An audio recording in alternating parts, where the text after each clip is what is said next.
Good morning, Father Helms. On this October 21st, 2018, can you tell me, Father Helms, what is the sermon about today? We're going to be talking about vulnerable leadership. Building on the work of sociologist Dr. Brene Brown, we're going to show how Jesus teaches us and invites us to have an unarmored heart so that we might serve one another more courageously, lovingly, and faithfully.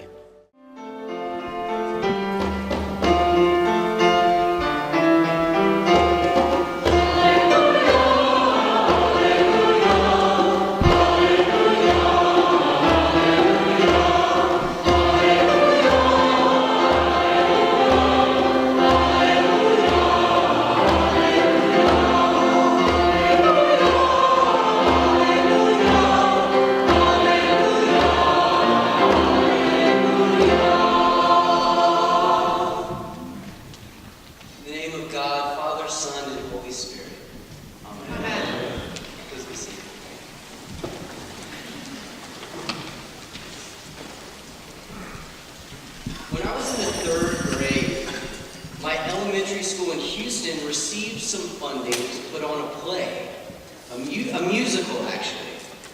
The production was called Free to Be, You and Me.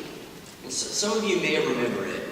There was a record made in 1972 by Marlo Thomas, daughter of Danny Thomas.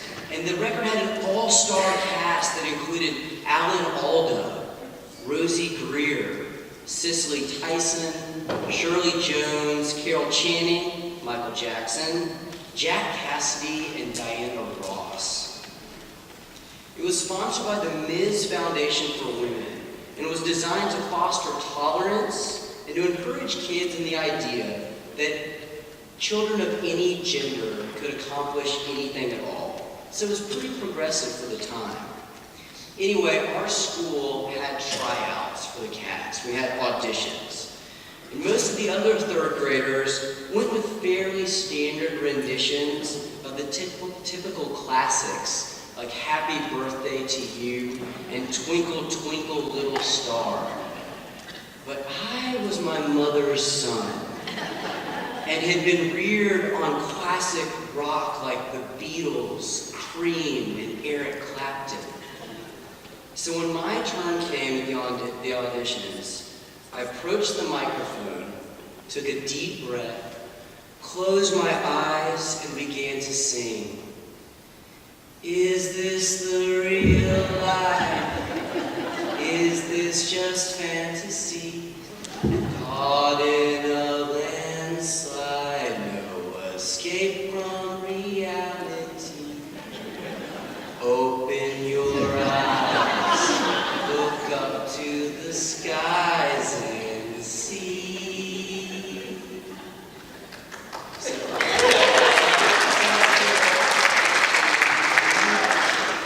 So the music director was so astonished by this sudden, unexpected, and impassioned performance of Queen's Bohemian Rhapsody that I was given one of the lead parts.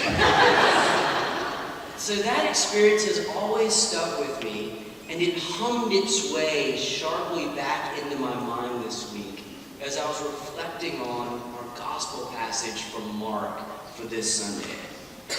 So this passage, this story, comes from the 10th chapter of Mark. So it's about 2/3 of the way through the gospel itself.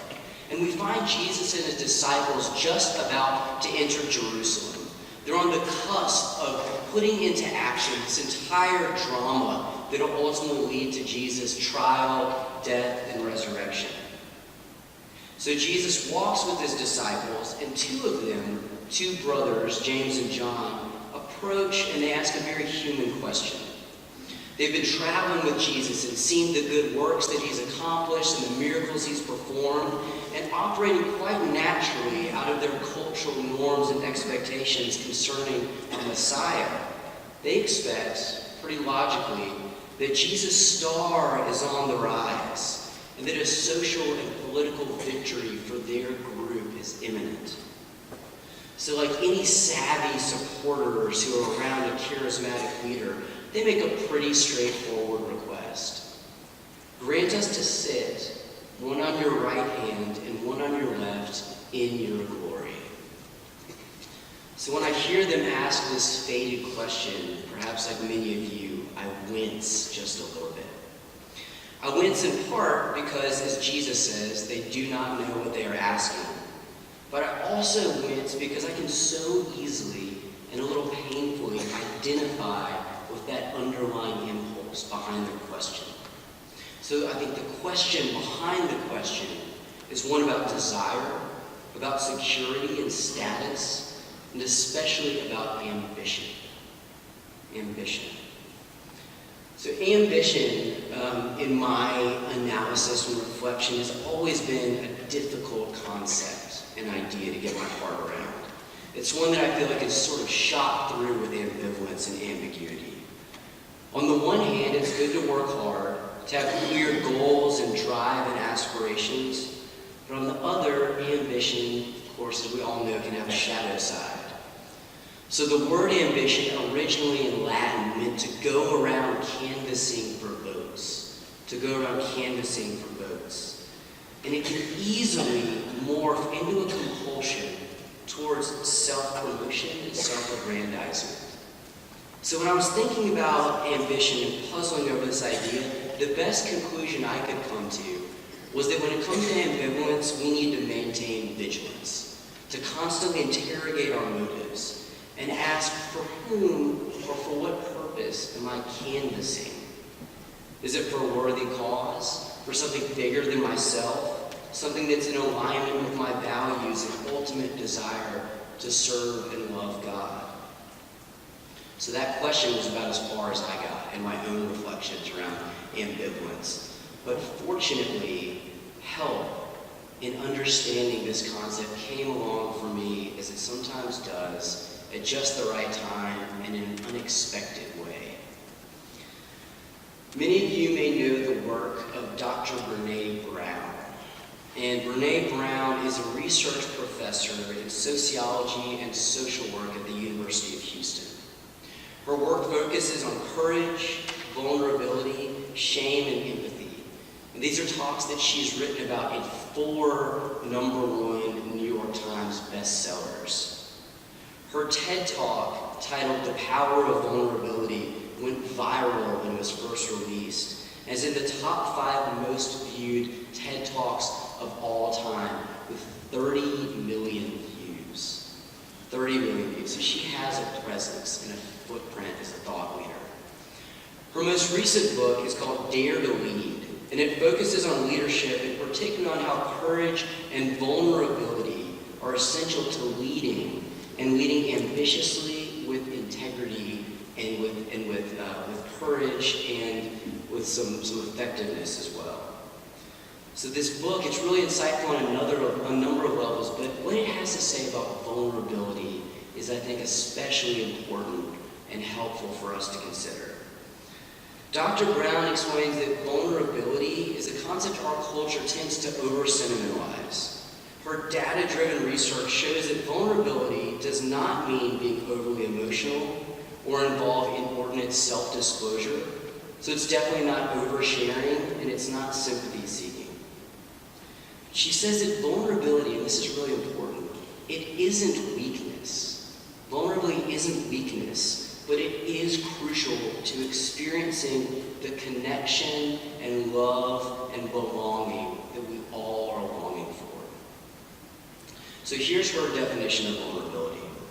She defines vulnerability as the emotion that we experience during risk, uncertainty, and emotional exposure. So I'll read that one more time. It's the emotion we experience during risk, uncertainty, and emotional exposure. So it's the emotion we experience, and I think the key thing to take away is that vulnerability isn't freedom from fear or anxiety, which are an inevitable part of life, but it's cultivating this present-minded awareness of the fact that we're in the midst of feeling such things. When we cultivate that awareness, according to Brown, we have the freedom to choose how we respond rather than just reacting. We don't just fight or flee or freeze and potentially cause others and ourselves harm, but we can respond with compassion and poise and courage. So Dr. Brown's image from vulnerability is having what she calls an unarmored heart. An unarmored heart. Because she says when we experience those things, right, like risk, uncertainty, and emotional exposure, we tend to armor up so that we can resist those feelings of being threatened, of being in some way attacked, that our fragile ego needs to be hedged around and protected. But she says that emotionally and relationally we cannot afford this. As individuals and communities, she calls us to stay present and to keep our hearts open in the midst of that anxiety and uncertainty if we're going to be conduits for love and connection. Brown, it's probably worth noting, is a Christian, and in fact she's an Episcopalian. So she developed this concept of wholeheartedness from the words of our confession. We have not loved you with our whole hearts. Wholeheartedness, she says, is what is key. That's her goal and her ambition, to help people develop as wholehearted individuals. And she believes that vulnerability, the capacity to be in those situations of risk, uncertainty, and emotional exposure, and maintaining an ability to respond is what our culture most needs. And I don't think anyone exhibits that type of leadership and integrity better than Jesus. In contrast to James and John's request and their concept of sort of a political hegemony of glory, an in-group and an out-group, Jesus offers a counter model for vulnerability. Vulnerability comes from a Latin word vulnus, which means wound. So to be vulnerable is to be woundable. As Jesus puts it, the Son of Man came not to be served, but to serve, and to give his life a ransom for many. So Jesus, in walking that way to the cross and facing that threat and attack to his emotional state of stability, is modeling that capacity to be vulnerable. Jesus says that being willing to risk this woundedness is necessary to the work of faith. Inevitably, just as a result of being human beings in this world, we all become acquainted with suffering. We will all have wounds. But Christianity also teaches us that acknowledging and owning those wounds may in fact be a necessary part of our salvation, our being ransomed, as the gospel puts it.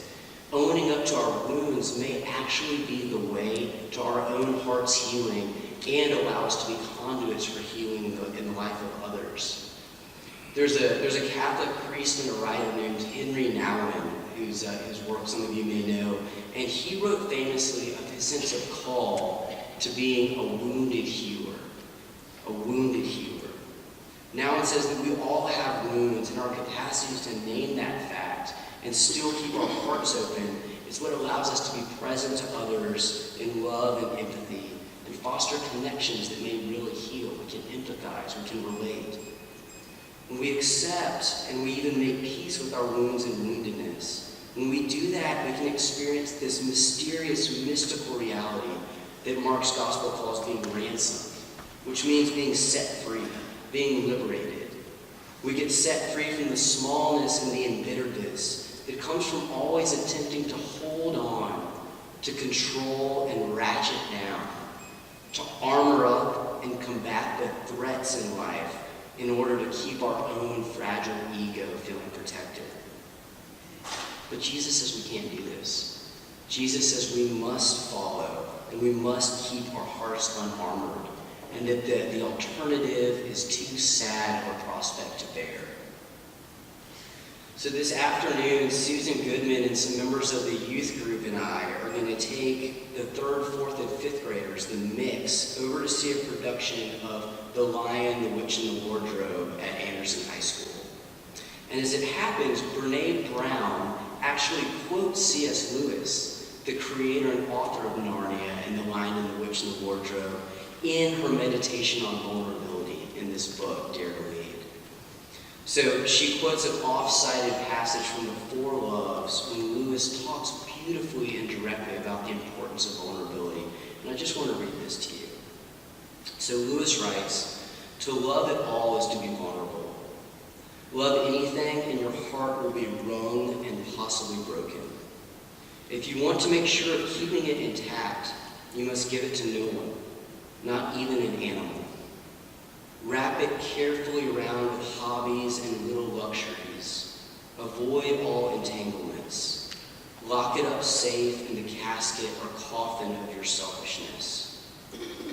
But in that casket, safe, dark, motionless, airless, it will change. It will not be broken. It will become unbreakable, impenetrable, irredeemable.